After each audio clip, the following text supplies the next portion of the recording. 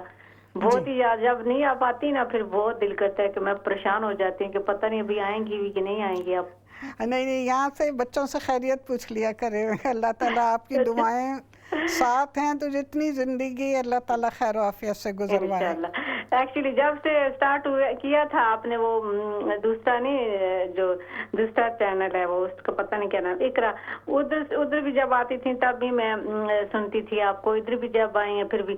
میرا خیال ہے جب سے آپ شروع ہوئی ہیں نا ادھر ٹی وی پہ تب سے میں سن رہی ہوں، تو مجھے نا جب آپ نہیں آتی تو اتنی مجھے فکر ہو جاتی ہے نا کہ پتہ نہیں آپ کدھر چلی گئی ہیں۔ چلیں آپ لوگوں کی محبتیں شامل حال رہیں تو انشاءاللہ آخر دم تک آتی رہوں گی۔ بہت دعائیں ہیں، بہت محبتیں ہیں، اور آپ بھی اپنی دعا میں پلیز یاد رکھنا۔ ضرور انشاءاللہ، جزاکم اللہ خیرہ، اللہ تعالیٰ آپ کو بھی دنیا آخرت کی بھلائیوں سے نوازے۔ ہیلو السلام علیکم۔ السلام علیکم بیٹا، کیا حال چال ہے آپ کا؟ الحمدللہ، اللہ کا شکر۔ بیٹا میں نا بیڈ نیوز ہی دوں گی آپ سے، میں نے آپ ہے نہیں تھی تو آپ میں نے دعا کرانی تھی۔ میرا ایک ہی بیٹا ہے، اللہ میاں نے اس کو بیٹا دیا، 19 دن کا ہو کے تو بیچارہ دنیا سے چلا گیا۔ اب میری بہو کو نا ہوتے ہی سیزیرین ہے بچے، تو بیٹا آپ دعا کریں کہ اللہ میاں سے ابھی تو آج تو اسے 20-25 دن ہی ہوئے ہیں دنیا سے گیا، مگر اسے صبر نہیں آتا، تو دعا کریں کہ اللہ میاں اب اسے دے تو نارمل بچہ دے دے۔ آمین ثم آمین، اللہم آمین۔ اپنی بہو سے کہیں کہ انا اللہ و انا الیہ راجعون، اللہم اجرنی فی مصیبتی واخلف لی خیرا منہا، یہ دعا۔ اور دوسری دعا رب ہب لی من الصالحین۔ جب بھی دعا کے لیے ہاتھ اٹھائیں تو ہمیشہ آپ بھی اور وہ بھی یہی دعا کریں کہ اللہ تعالیٰ جیتا جاگتا نیک صالح اور خوش نصیب بچہ عطا کرے، چاہے بیٹا ہو چاہے بیٹی ہو، نیک صالح ہوں، صحیح سالم ہوں اور خوش بخت ہوں، یہ بس دعا ہونی چاہیے۔ تو اپنی بہو سے کہیں کہ یہ دعا ہمیشہ پڑھے، اللہ تعالیٰ صبر دینے والا ہے، وہ وقت جو ہے وہ بڑا مرہم ہے۔ تو یہ دونوں دعائیں جو ہیں اپنی بہو سے کہیں کہ باقاعدگی سے پڑھیں، اللہ تعالیٰ ان کی گود انشاءاللہ ضرور بھرے گا، ان کو خوشیوں سے مالا مال کرے گا۔ سیزیرین کوئی نہیں، 4 بچے بھی ہو سکتے ہیں سیزیرین، ایسی کوئی بات نہیں ہے، پریشان نہ ہو۔ بڑی گھبرائی؟ نہیں، کوئی گھبرانے کی ضرورت نہیں ہے، اللہ تعالیٰ کے خزانے بھرے ہوئے ہیں، اس کے ہاں کسی چیز کی کمی نہیں ہے، دیر ہے اندھیر نہیں، ٹھیک ہے؟ میں آپ کا غم سمجھ سکتی ہوں لیکن میری دعائیں آپ سب کے ساتھ ہیں۔ ہیلو السلام علیکم۔ ہیلو باجی صاحب، میرا کوئی سوال نہیں، آپ کی خیریت پتہ کرنی تھی اور آپ کو سلام عرض کرنا تھا۔ وعلیکم السلام ورحمۃ اللہ آج وبرکاتہ۔ اسٹوڈیو میں دیکھ کے بڑا دل خوش ہوا کہ کافی عرصے سے آپ چھٹی پہ تھیں، تو نہیں فکر نہیں کریے، میں صحیح سالم ہوں، اللہ نہ کرے کچھ ہوا تو خبر آ جائے گی۔ آپ کو اللہ سلامت رکھے۔ میں تو آپ کی بہت بڑی فین ہوں، جب سے اقرا شروع کیا ہوا تھا، بڑی نازک اور پرکشش آپ کی شخصیت، اور ابھی جو ہے وہ حالات اور وقت کے ساتھ ساتھ انسان بدلتا رہتا ہے، تو ماشاءاللہ آپ کی باتیں بہت کارآمد ہیں، اور لکھتی رہتی ہوں، میں نے ڈائری بنائی ہوئی ہے، ہر نسخت لکھ کے لوگوں کو بھی بتاتی ہوں کہ باجی صاحبہ نے یہ بتایا، فلانی چیز کے لیے یہ بتایا۔ چلیں بہت بہت شکریہ میری بہن، اللہ تعالیٰ آپ کو خوش رکھے اور دعا میں یاد رکھیے۔ میں برمنگھم سے بات کر رہی ہوں۔ جی ضرور انشاءاللہ تعالیٰ، ضرور دعاؤں میں یاد رکھوں گی، آپ بھی یاد رکھیے گا۔ جی السلام علیکم۔ ہیلو جی السلام علیکم۔ وعلیکم السلام ورحمۃ اللہ۔ ٹھیک ہے باجی؟ جی بالکل ٹھیک ٹھاک الحمدللہ۔ اچھا، میں پہلی بار آپ کے پروگرام میں کال کر رہی ہوں۔ اچھا جزاکم اللہ۔ آپ کا سوال؟ عرصے سے میں آپ کا پروگرام دیکھ رہی ہوں، بہت پسند کرتی ہوں آپ کا پروگرام۔ شکریہ بہت بہت۔ جی میں نے سوال کرنا ہے کہ مجھے کچھ سال سے جو ہے نا جب میں نماز پڑھنے لگتی ہوں نا تو مجھے چکر بہت آنے لگتے ہیں، آنکھیں بھی بند ہو جاتی ہیں اور بالکل بھول جاتی ہوں کہ کیا پڑھ رہی ہوں. ٹھیک ہے جی. اور دوسرا سوال ہے کہ جب وضو کرتے ہیں تو میں دائیں ہاتھ سے پانی نہیں ڈالتی ناک میں، بائیں ہاتھ سے، لیکن بائیں ہاتھ سے ڈالتی ہوں، دائیں سے نہیں ڈالتی. کیا اس سے ایسا کرنے سے کوئی گناہ تو نہیں ہوتا؟ نہیں، اللہ تعالیٰ نے یہ دونوں ہاتھ دیے ہیں ہمیں. جی ٹھیک ہے نا. جی. تو دونوں ہاتھ ہی ہم استعمال کرتے ہیں. جب آپ چہرہ دھوئیں گی دونوں ہاتھ استعمال کریں گی. جی. ٹھیک ہے نا. بازو دھوئیں گی الٹے بازو کے لیے سیدھا ہاتھ، سیدھے بازو کے لیے الٹا ہاتھ. پاؤں دھوئیں گی تب بھی اسی طرح. مسا کریں گی تب بھی دونوں ہاتھ استعمال ہوں گے. اللہ تعالیٰ کی دی ہوئی نعمتیں ہیں، ان کو استعمال کریں. کوئی گناہ اور ثواب اس میں نہیں ہے. نہ تھا کہ وہ بائیں ہاتھ سے دائیں ہاتھ سے ڈالتے تھے پانی، تو اس لیے میں نے پوچھا کہ آپ سے پوچھ لو کیا نہیں کوئی حرج نہیں. آپ کو جیسی عادت ہے. بعض لوگ لیفٹ ہینڈڈ ہوتے ہیں، وہ زیادہ تر کام سارے الٹے ہاتھ سے کرتے ہیں. جی.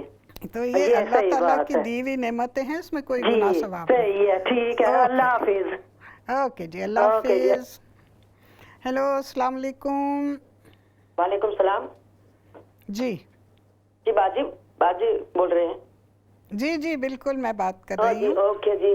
میں نے پہلے بھی آپ کو کافی سال پہلے فون کیا تھا، اور مجھے ہے نا 7-8 سال سے یہ ہاٹ فلشنگ کی اتنی پرابلم ہے، اور ابھی 3 سال سے تو مجھے اتنا اس کے ساتھ اتنا اچھی پرابلم ہو گیا ہے کہ بہت کھجوڑ آتی ہے اور میں بہت فیڈ اپ ہو جاتی ہوں اور رونا بھی بہت آتا ہے. تو ابھی یہ ہاٹ فلشنگ کا کیا کروں؟ ہاں آپ ہولڈ کریں گی، میں آپ سے بات کرتی ہوں. ہاں ٹھیک ہے. اوکے. ہاں وہ ان کو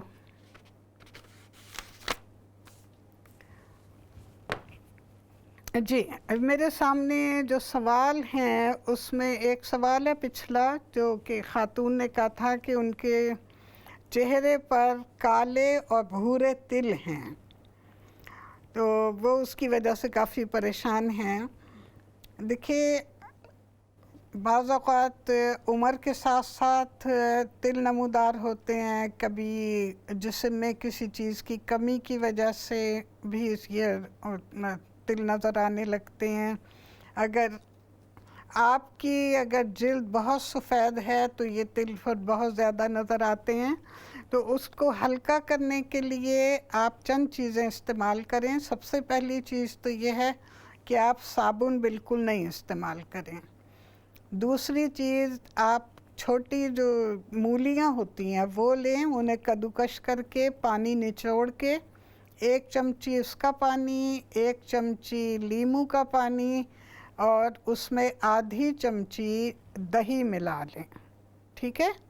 ان سب کو آپ پیسٹ بنا کے 15 منٹ کے لیے چھوڑ دیں.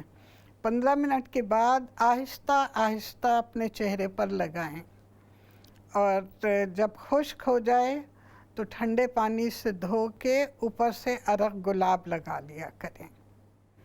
2 چیزیں تو یہ ہو گئیں. اور تیسری چیز جو ہے وہ یہ ہے کہ خشخاش لیں 1 چمچی، اسے پیس لیں.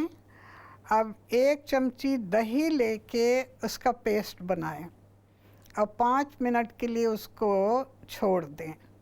جب پیسٹ سیٹ ہو جائے تو اس کو پھر اپنے چہرے پر ملیں، اور خشک ہونے پر جیسے اپٹن اتارتے ہیں آہستہ آہستہ رگڑ کے آپ اس کے اتاریں. یہ 4 چیزیں ہیں جو کہ آپ استعمال کریں اپنے چہرے کے تلوں کے لیے. انشاءاللہ آہستہ آہستہ یہ ختم ہو جائیں گے. پہلی چیز صابن استعمال، دوسری یہ لیموں اور مولی کے پانی کا لوشن، اور تیسری چیز خشخاش، اور چوتھی چیز عرق گلاب. یہ چیزیں آپ استعمال کیجئے، انشاءاللہ تعالیٰ سے آپ کو آرام آئے گا. اگلا سوال تھا خاتون کا کہ بال بہت گر رہے ہیں.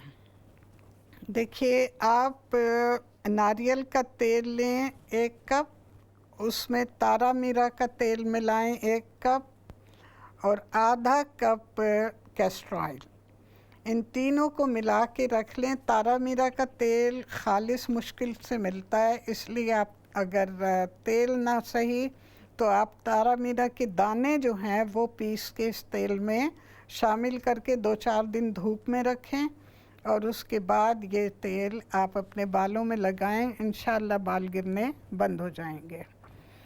اگلا سوال آج کا ہے کہ والدہ جب لیٹتی ہیں تو ان کا سر چکراتا ہے۔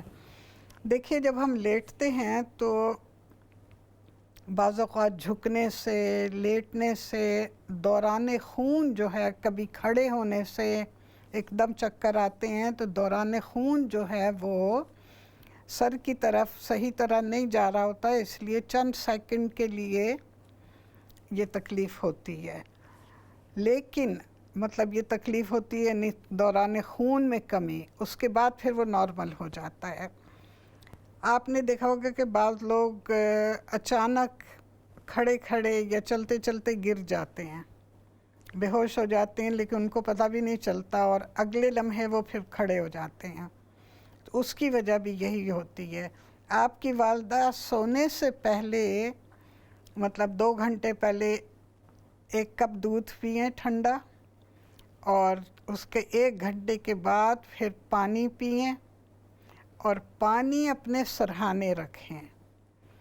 جب بھی وہ اٹھیں تو 1 گھونٹ، صرف 1 گھونٹ پانی کا پی لیا کریں، اس سے ان کے سر کے چکروں میں ضرور آرام آئے گا۔ کوئی تکلیف نہیں ہے، کوئی بیماری نہیں ہے، یہ صرف وقتی طور پر ہوتا ہے۔ اگلا سوال خاتون کا تھا کہ ان کا 20 سالہ بیٹا جس سے پاؤں میں خارش شروع ہوئی ہے اور پھر اب وہ گھٹنے تک آ گئی ہے۔ دیکھیے پاؤں میں خارش عموماً ہوتی ہے جو لوگ جنہیں پسینہ آتا ہے پاؤں میں، اور پھر وہ خیال نہیں رکھتے، جرابیں نہیں بدلتے، پاؤں کو اچھی طرح نہیں دھوتے، اس کی وجہ سے پھر تکلیف ہوتی ہے۔ تو سب سے ضروری چیز یہ ہے کہ کاٹن کی جرابیں، مرد و زن سبھی کو کاٹن کی جرابیں پہننی چاہیے۔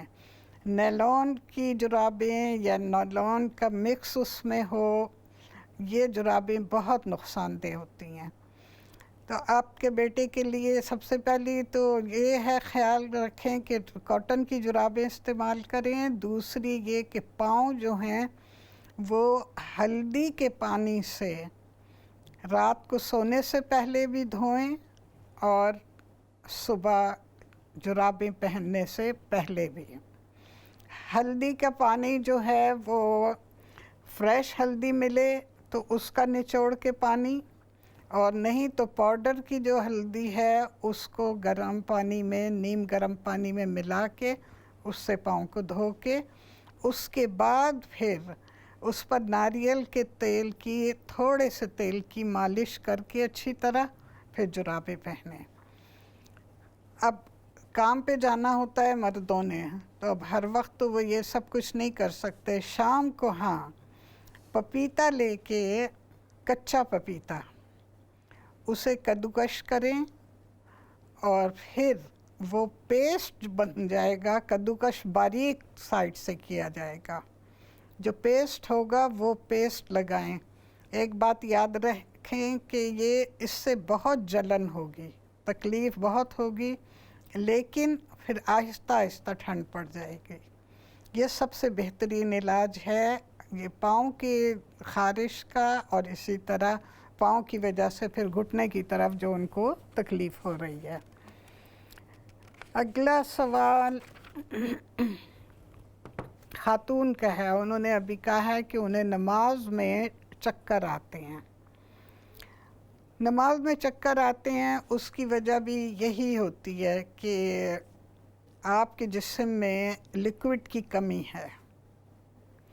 آپ جب وضو کریں تو تھوڑا سا پانی لے کے اپنے سر پہ، جب وضو ختم کر لیا تو تھوڑا سا پانی لے کے اپنے سر پہ رکھ لیا کریں، یا گیلا کپڑا، ململ کا ایک کپڑا لیں، اس کو